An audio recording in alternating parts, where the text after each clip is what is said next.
인물을 우리가 한번 살펴보려고 합니다. 이전에 엘리야에 대해서 우리가 말씀을 살펴보았는데 엘리야 다음으로 나온 선지자가 바로 이 엘리사 선지자지요. 여러분, 엘리야 선지자 그리고 엘리사 선지자 두 선지자가 사실은 한 시대를 이끌어갈 때에 굉장히 하나님 앞에 은혜를 많이 받았고 하나님의 그 영감, 하나님의 그 성령의 능력을 많이 받은 선지자 중에 하나입니다. 그런데 오늘 이 엘리사 선지자, 그 엘리사 선지자가 하나님 앞에 어떻게 부름을 받았고, 그리고 이 엘리사 선지자가 하나님 앞에 이 성령의 사역, 그 성령의 능력을 받게 되었는지 우리가 말씀을 통해서 한번 살펴보는 시간을 가지도록 하겠습니다.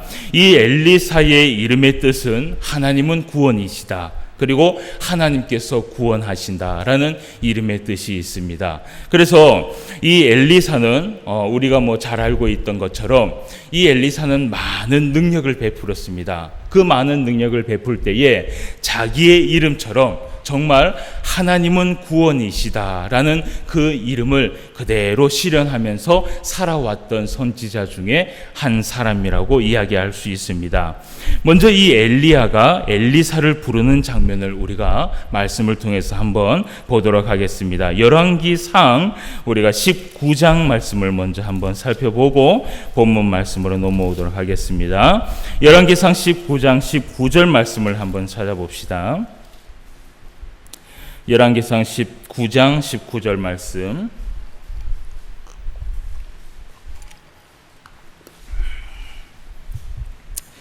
열왕기상 19장 19절에서 21절까지 말씀을 함께 보도록 하겠습니다.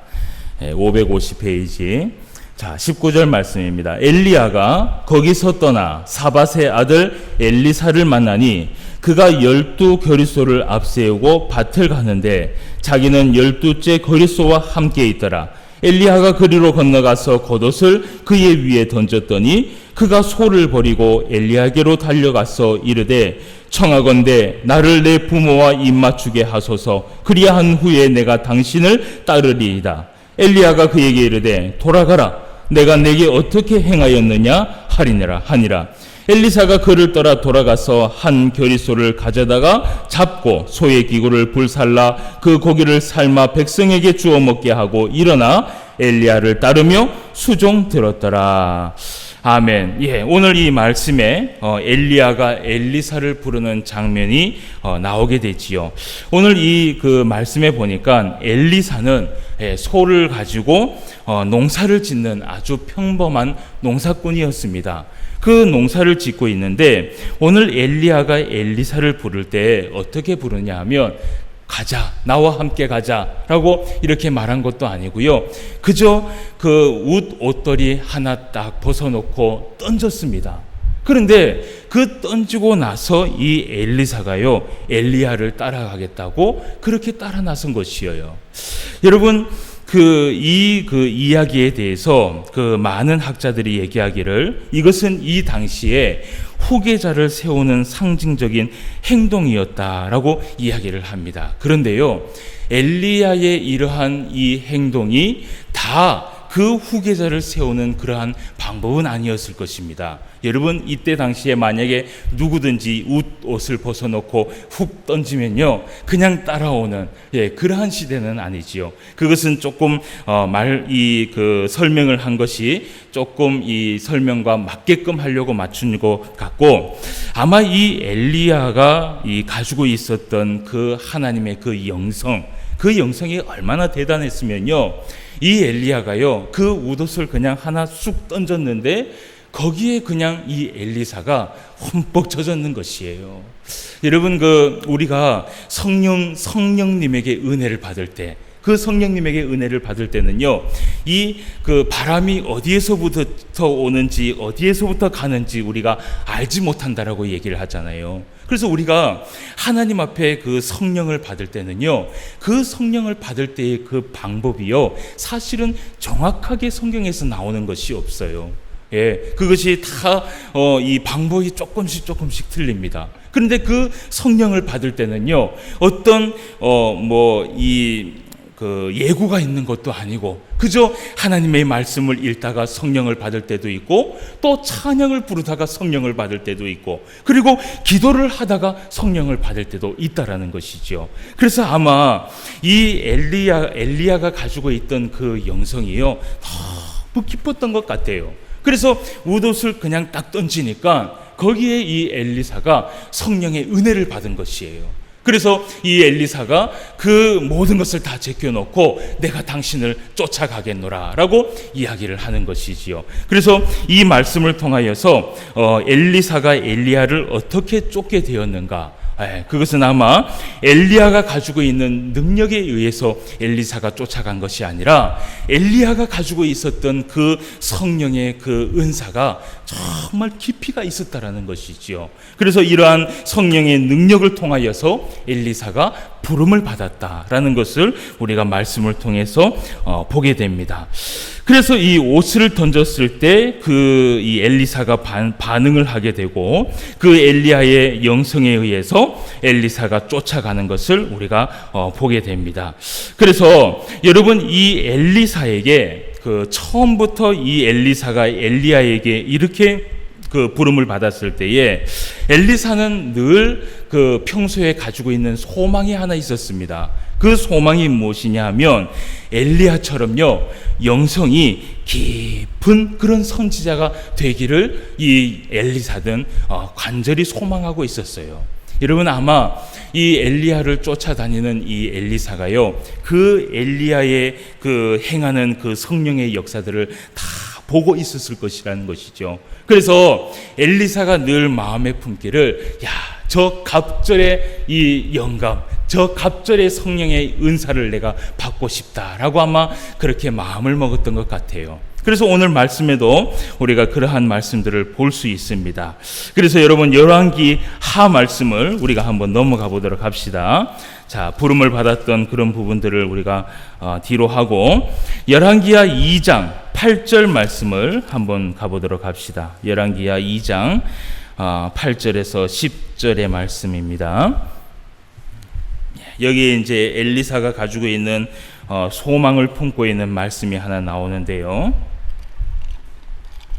열왕기하 2장 8절에서 10절까지 말씀을 한번 봅시다. 엘리야가 겉옷을 가지고 말아 물을 치매 물이 이리저리로 갈라지고 두 사람이 마른 땅 위로 건너더라. 건너매 엘리야가 엘리사에게 이르되 나를 내게서 데려감을 당하기 전에 내가 내게 어떻게 할지를 구하라. 엘리사가 이르되 당신의 성령이 하시는 역사가 갑절이나 내게 있게 하소서 하는지라. 이르되 내가 어려운 일을 구하는도다. 그러나 나를 내게서 데려가시는 것을 내가 보면 그 일이 내게 이루어지느니와 그렇지 아니하면 이루어지지 아니하리라 하고. 아멘. 그래서 오늘 이 열왕기하 2장 8절 9절 말씀에 보면 이 엘리사가 품고 있었던 그 소망에 대해서 이야기를 하지요. 그래서 네가 자꾸 나를 쫓아오는데 네 소원이 무엇이냐라고 물어보니까 이 엘리사가 얘기하기를 그 엘리야가 가지고 있는 그 영성의 갑절의 은사를 나에게 베풀어 주옵소서라고 이야기를 한다라는 것입니다. 그래서 오늘 이 엘리야가 얘기하기를 참 어려운 일을 구한다. 그거는 내가 해줄 수 있는 것이 아니다. 그런데 오늘 내가 데려가는 그 하나님의 그 능력을 보게 되면 이 갑절의 영감을 받게 될 것이다 라고 그렇게 약속하는 것을 우리가 보게 됩니다.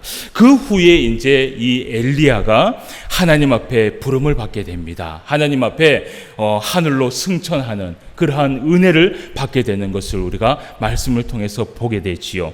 그리고 나서 이제 엘리야의 사역이 시작이 됩니다. 이 엘리야의 사역이 시작이 되는데 그 엘리야의 사역을 우리가 다 볼 수는 없고요. 이 엘리야의 사역의 몇 가지를 우리가 함께 볼 텐데 이 엘리야의 사역에 어떤 변화가 일어나는지 우리가 말씀을 통해서 한번 보게 되겠습니다. 자, 첫 번째 엘리야가 엘리야의 이 선지자의 사역을 맡고 난 후에 일어났던 일들에 대해서 한 가지 보도록 합시다. 여러분 열왕기하 19장 열왕기하 2장 19절에서 22절 말씀을 한번 봅시다. 2장 19절에서 22절까지. 자, 이때 어떤 일이 일어나냐면 한번 보도록 합시다. 19절 말씀입니다. 그 성읍 사람들이 엘리사에게 말하되 우리 주인께서 보시는 바와 같이 이 성읍의 위치는 좋으나 물이 나쁨으로 토산이 익지 못하고 떨어지나이다. 엘리사가 이르되 새 그릇에 소금을 담아 내게로 가져오라 하매 곧 가져오는지라. 엘리사가 물 근원으로 나아가서 소금을 그 가운데에 던지며 이르되 여호와의 말씀이 내가 이 물을 고쳤으니 이로부터 다시는 죽음이나 열매 맺지 못함이 없을지니라 하셨느니라 하니 그 물이 엘리사가 한 말과 같이 고쳐져서 오늘에 이르렀더라. 아멘. 이 엘리사가 하나님 앞에 은혜를 받고 갑절의 그 영감을 받고 난 후에 이 엘리사의 사실은 첫 사역입니다. 첫 사역인데 오늘 보니까 어떤 성읍에 그 물이 아주 좋지 않은 물이 있는 것을 우리가 보게 됩니다. 그런데 이 성읍의 위치가 보니까 오늘 말씀에 보니까 19절 말씀에 이 성읍의 위치는 너무나 좋은 곳에 있다라고 이야기를 해요. 근데 이제 오늘 이 말씀의 정확한 명칭에 대해서, 지역에 대해서 이야기를 하지 않는데 아마 이것을 추측하기를 여리고 성으로 추측하고 있지 않나라고 우리가 생각할 수 있습니다. 왜 이렇게 추측할 수 있냐 하면요. 지금도 이스라엘에 가면 이 엘리사의 우물이다라고 하는 곳에가 있습니다. 그 곳이 어디냐 하면 바로 이 여리고성이 있었던 그 근처에 우물이 하나 있는데요. 그 우물에 가면 거기에 보면 제목이 엘리사의 우물이다라고 기록이 되어 있어요. 그런데 여러분 신기한 것이요. 지금까지도요. 그 우물이요. 한 번도 마른 적이 없다라는 것이에요. 그래서 거기를 자칭해서 엘리사의 우물이다라고 이야기를 하는데 오늘도 이제 그 말씀입니다. 이 우물이 너무 안 좋고 이 우물이 먹지 못하여서 토산이 익지 못하고 그리고 그곳에 있는 백성들이 이 우물 때문에 고생을 하고 있는데 자, 이 성읍 사람들이 엘리사에게 부탁을 하는 것이에요. 여기에 우물이 너무 좋지 않고 너무 이 우물이 깨끗하지 못하여서 토산이 일어나지 못하고 아무것도 먹지 못하고 정말 힘든 가운데 있습니다 라고 얘기하니까 엘리사가 다른 것 하지 않았어요. 자, 오늘 20절 말씀에 보니까 새 그릇에 소금을 담아다가 내게로 가져오라 라고 이야기를 하는 거예요. 그래서 그 엘리사가 물 근원으로 나아가서 소금을 그 가운데 딱 던지니까 여러분 어떻게 됐습니까? 그 물이요 맑게 되는 것이에요. 그리고는 오늘날에 이르기까지 이 엘리사의 우물이 마르지 않도록 그렇게 그러한 능력을 베풀었던 것이 바로 이때에 일어난 일이라는 것입니다. 여러분 한 성읍에 모든 사람이 물이 나빠서 그래서 그 물 때문에 고통을 당할 때에 엘리사가 그 우물의 물을 깨끗하게 함으로 인하여서 오늘까지도 마르지 않는 우물을 만들어 주었다. 여러분 여기에 이 엘리사의 이름의 뜻이 담겨 있습니다. 엘리사의 이름의 뜻이 있는 것처럼 여호와는 구원이시다라는 것을 그 모든 백성들에게 베풀어 주고 은혜를 베풀어 줬다는 것이에요. 자, 그리고 여러분 우리가 이 말씀을 이제 다 볼지는 못하는데 자, 두 번째 말씀을 한번 봅시다. 4장 1절 말씀을 한번 가봅시다.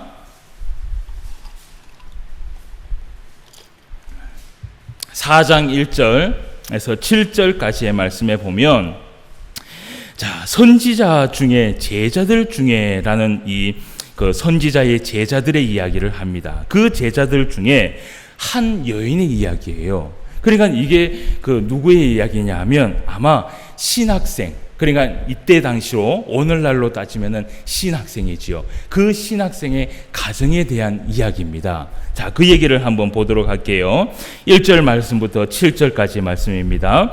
선지자의 제자들의 아내 중 한 여인이 엘리사에게 부르짖어 이르되 당신의 종 당신의 남편이 이미 죽었는데 당신의 종이 여호와를 경외한 줄은 당신이 아시는 바나이다. 이제 빚준 사람이 와서 나의 두 아이를 데려다가 그의 종을 삼고자 하나이다 하니 엘리사가 그에게 이르되 내가 너를 위하여 어떻게 하랴? 내 집에 무엇이 있는지 내게 말하라. 그가 이르되 계집종의 집에 기름 한 그릇은 외에는 아무것도 없나이다 하니 이르되 너는 밖에 나가서 모든 이웃에게 그릇을 빌리라. 빈 그릇을 빌리되 조금 빌리지 말고 너는 내 두 아들과 함께 들어가서 문을 닫고 그 모든 그릇에 기름을 부어서 차는 대로 옮겨 놓으라 하니라.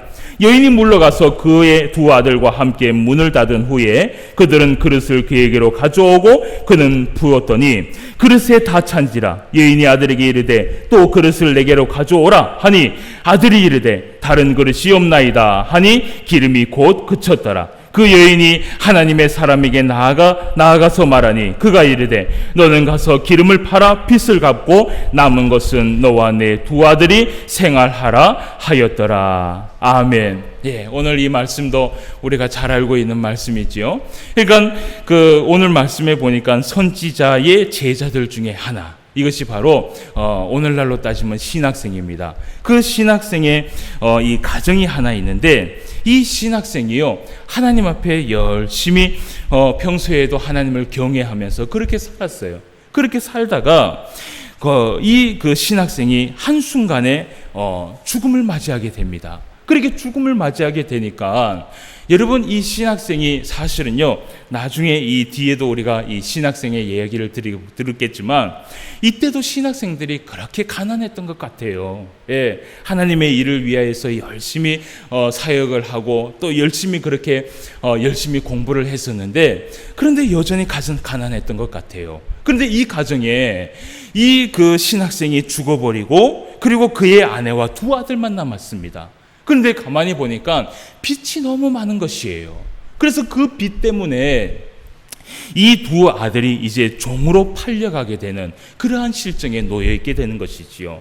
그래서 그 여인이 엘리사를 부릅니다. 엘리사를 불러서 당신이 우리의 이 남편을 알고 있지 않습니까? 이 남편은 하나님을 위하여서 하나님을 경외하면서 하나님 앞에 사역했던 그 사람입니다. 그런데 이 사람이 죽고 난 후에 우리 집에 이제 이 빚 때문에 두 아들이 종으로 팔려가게 돼 있고 그리고 이 가정에는 이제 먹을 것도 하나도 없습니다 라고 이야기를 합니다. 그때 엘리사가 딱 나타나서 이 그 여인에게 얘기하기를 너희 가정에 무엇이 있느냐 라고 묻지요. 그러니까 이제 기름 한 그릇 정도밖에 남지 않았다라는 것이에요. 그러니까 엘리사가 뭐라고 얘기하냐면 동네에 가서 그릇을 다 빌려와라. 빌려오되 조금 빌려오지 말고 될 수 있는 대로 많이 빌려와라 라고 얘기를 합니다. 그래서 그 그릇을 다 빌려와서 시키는 대로 그 기름 한 그릇은 남은 것을 가지고 그 그릇에 붓습니다. 그런데 여러분 있잖아요. 그 기름이요 계속해서 흘러넘치는 것이에요.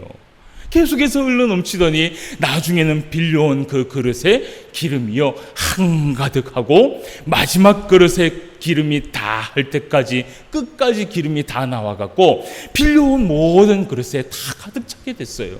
그때에 엘리사가 이 여인에게 얘기하기를 그래 이것을 가지고 빚을 갚고 그리고 남은 것으로 너희가 생활해라 라고 이야기를 합니다. 여러분 여기에서 우리가 또 볼 수 있는 것이 무엇이냐, 한 가정의 가장이 죽음으로 인해서 완전히 무너질 뻔한 이 가정이 엘리사의 그 성령의 역사로 살아나는 은혜를 맞이하는 그러한 것을 우리가 보게 되지요. 결국은 이 엘리사가 이 여인의 가정에게 주은 하나님의 메시지는 무엇이냐 하면 여호와는 구원이시다라는 것을 그 가정에 보여주었다라는 것이에요. 예. 그리고 여러분 이 엘리사의 사역이 다 그런 사역이었어요. 자, 우리가 한 가지 더 보고 말씀을 좀 나누도록 하겠습니다. 자, 이제 6장 말씀을 한번 가봅시다. 여러분 이 엘리사의 그 여호와는 구원이시다라는 이 사역을 다 한번 읽어보고 싶으시거나 집에 가서 5절 말씀, 6절 말씀을 다 한번 읽어보시기 바랍니다. 그러면 아주 큰 은혜가 됩니다. 자, 세 번째 우리가 한번 봅시다. 6장 1절에서 7절까지의 말씀을 한번 봅시다. 6장 1절에서 7절까지의 말씀. 여기에도 이제 한 신학생이 나오는데 이 신학생이요, 새도끼를 하나 잃어버립니다. 그 새도끼를 찾아주는 그런 장면이 나오게 됩니다. 6장 1절입니다.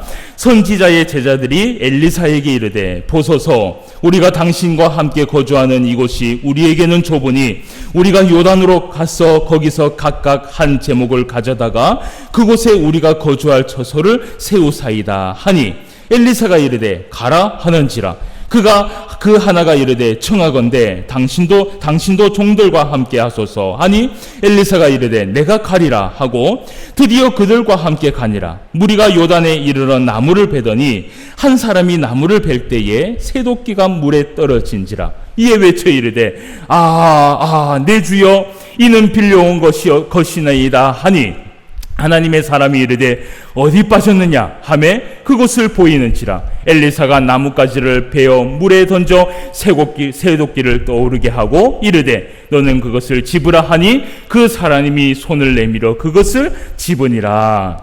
아멘. 오늘 이 이야기도 어려운 말씀이 아니지요. 신학생들이 이야기하기를 이제 지낼 곳, 그러니까 오늘날로 따지면 기숙사입니다. 그 기숙사가 좁아서 이제 한번 넓히는 공사를 해야 되겠다라고 그렇게 엘리사한테 얘기를 합니다. 그러니까 엘리사가 그렇게 하여라 라고 얘기를 하지요. 그래서 이 신학생이 이때에 도끼를 하나 가지고 나무를 베입니다. 그런데 여러분, 이때의 도끼 한 자루는요, 굉장히 큰 고가의 물건입니다. 그러니까 신학생들이 가지고 있을 만한 그러한 물건이 아니라는 것이지요. 그래서 이 신학생이요, 오늘 보니까 이것을 어디에서 빌려온 것 같아요. 빌려와서 그 도끼를 가지고 나무를 자르고 있는데, 그 새도끼가 마침요 어디에 빠졌어요? 물에 빠진 것이에요. 그 물에 빠져서 그 신학생이 울고 있습니다. 내 주여, 이것은 빌려온 것인데 어찌합니까 라고 거기에서 통곡을 하고 있는데, 엘리사가 딱 나타나서 얘기하기를, 자, 그것이 어디에 빠졌느냐라고 얘기하니까 저쪽에 빠졌습니다 라고 얘기를 합니다. 그때 이 엘리사가 나뭇가지 하나를 딱 베어서 물에 딱 던지니까 새도끼가 딱 떠오르는 것이에요. 그래서 엘리사가 얘기하기를 저것을 주서라, 그리고 가져다가 다시 일을 하라 라고 이렇게 얘기를 합니다. 여러분, 여기에서도 우리가 알 수 있는 것이 무엇이냐, 한 사람이 한순간에 큰 빚을 지게 되었을 때 이 엘리사가 성령의 역사로 인하여서 구원의 은혜를 베풀어 주었다라는 것을 우리가 이 말씀을 통해서 보게 된다라는 것입니다. 엘리사는 모든 사람들에게 성령의 역사를 나타낼 때 하나님은 구원이시다, 하나님께서 구원하신다라는 것을 나타냈던 선지자였다라는 것을 우리가 말씀을 통해서 배우게 됩니다. 여러분, 그런데 여기에 나타난 이 엘리사 선지자가 그 능력을 베풀었을 때에 공통점이 하나 있습니다. 그것이 무엇이냐면요, 이 엘리사에게요 무엇인가 구하고 기도할 때에 정말 간절한 마음을 가지고 엘리사에게 구하고 기도했다라는 것이에요. 그때에 이 엘리사가 이들의 기도를 들어주고 하나님의 그 능력을 빌어서 이들에게 하나님은 구원이시다, 하나님은 구원하신다라는 것을 이들에게 베풀어 주었다라는 것이지요. 여러분, 우리가 이 엘리사를 통하여서 기억할 것은 바로 이것입니다. 이 엘리사가 구원의 하나님을 나타낸 것은 사실은요, 오늘날 예수 그리스도의 그림자에 불과합니다. 여러분, 이 엘리사는요 예수 그리스도의 그림자에 불과하다는 것이에요. 그런데 우리가 하나님 앞에 감사할 것은 뭐냐 하면, 오늘 우리는 그 예수님과 동행하며 살고 있다는 것이지요. 여러분, 우리가 그분 예수님을 찾기만 하면 예수님은 변함없이 우리에게 찾아와 우리의 기도를 들어주시는 분이심을 우리는 잊지 마시길 바랍니다. 여러분, 엘리야 선지자가 그 이스라엘 백성들에게 이 하나님의 은혜를 베풀어 주셨던 것처럼 오늘 예수님과 함께 살고 있는 우리들에게 예수님께 기도하고 예수님과 동행하며 살고 예수님의 말씀을 붙들고 살아간다면 우리들에게도 이와 동일하게 구원을 베풀어 주시는 그 예수님을 만나게 될 것이라는 것입니다. 여러분, 성경에 이야기하고 있는 구원의 의미는 두 가지가 있습니다. 첫 번째는 뭐냐 하면 우리가 평소에 알고 있는 천국 백성이 되는 구원입니다. 그러니까 우리가 예수님을 통하여서 예수님을 믿으면 우리의 어떠한 죄든지 용서함을 받고 하나님 나라에 올라가는, 하나님 나라의 백성이 되는 그 구원함을 성경에서 이야기를 하고 있습니다. 그리고 또 하나의 구원이 있습니다. 그 구원은 무엇이냐 하면 오늘 엘리사가 가르쳐준 구원의 의미입니다. 이 구원의 의미는 무슨 뜻을 의미하느냐? 어떠한 어려움에 처해 있을 때 건져준다는 의미가 있습니다. 여러분, 우리는 하나님 앞에 우리의 이 영혼도 구원함을 받았을 뿐만 아니라 지금 이 땅에 살고 있는, 예수님과 손을 붙잡고 있는 이 땅에 살고 있는 이 시간, 이 순간에도 우리는 건져냄의 은혜를 받고 있다는 것을 기억하라는 것입니다. 그래서 여러분, 예수님과 동행하면서 살아간다면 그 엘리사의 구원의 능력이 오늘날 우리에게도 있을 것이요, 그리고 그 예수님을 붙들고 말씀을 붙들고 살아간다면 우리가 필요하고 또 우리가 정말 하나님 앞에 은혜를 구할 때 하나님께서 우리의 기도를 들어주신다라는 것입니다. 오늘 우리가 하나님의 말씀을 통하여서 건져냄을 받기 위하여 오늘 이 엘리사에게 모든 사람이 그 엘리사를 찾아서 기도하며 구했던 것처럼 오늘 우리가 예수님을 찾고 기도하고 그 예수님을 구하면 우리에게도 이 엘리사를 통해서 베풀어 주신 그 은혜를 우리에게도 임할 줄 여러분 믿으며 나아가시길 바랍니다. 사도행전 16장 31절 말씀에 이런 말씀이 있습니다. 주 예수를 믿으라. 그리하면 너와 내 집이 구원을 받으리라. 아멘. 사랑하는 성도 여러분, 언제든지 예수님을 믿고 예수님을 의지하며 예수님의 손을 붙잡고 예수님 앞에 나아가시는 저와 여러분 되시기를 바랍니다. 그렇다면 이 구원의 의미가 오늘 우리에게도 임하여서 오늘날 이러한 능력이 우리에게 베풀어 주실 줄 믿습니다. 이것을 믿고 나아갈 수 있는 저와 여러분 되시기를 주님의 이름으로 축원함을 드립니다. 다 같이 기도드리겠습니다. 하나님 아버지, 하나님의 은혜를 감사함을 드립니다. 오늘 엘리사를 통하여서 또 엘리사가 어떤 일을 하였는지, 이 엘리사가 어떤 인물인지 우리가 말씀을 통하여서 함께 보았습니다. 여호와는 구원이시다, 하나님은 구원하신다라는 이 말씀을 믿으며 엘리사에게 나아갔던 그 모든 백성들이 하나님 앞에 구원함을 받은 것처럼 오늘 예수 그리스도를 믿으며 예수 그리스도를 의지하며 예수 그리스도의 손을 붙잡고 나아가는 우리 모두에게도 이 구원의 능력이 임할 수 있도록 인도하여 주시옵소서. 오늘날에도 하나님께서 우리와 함께 하시고 오늘날에도 하나님께서 우리에게 크신 은혜를 베풀어 주실 줄 믿사오니 아버지 하나님, 무엇보다도 이 신포항 교회에 하나님이 베풀어 주시는 그 은혜와 은총이 가득할 수 있도록 주님 도와주시옵시고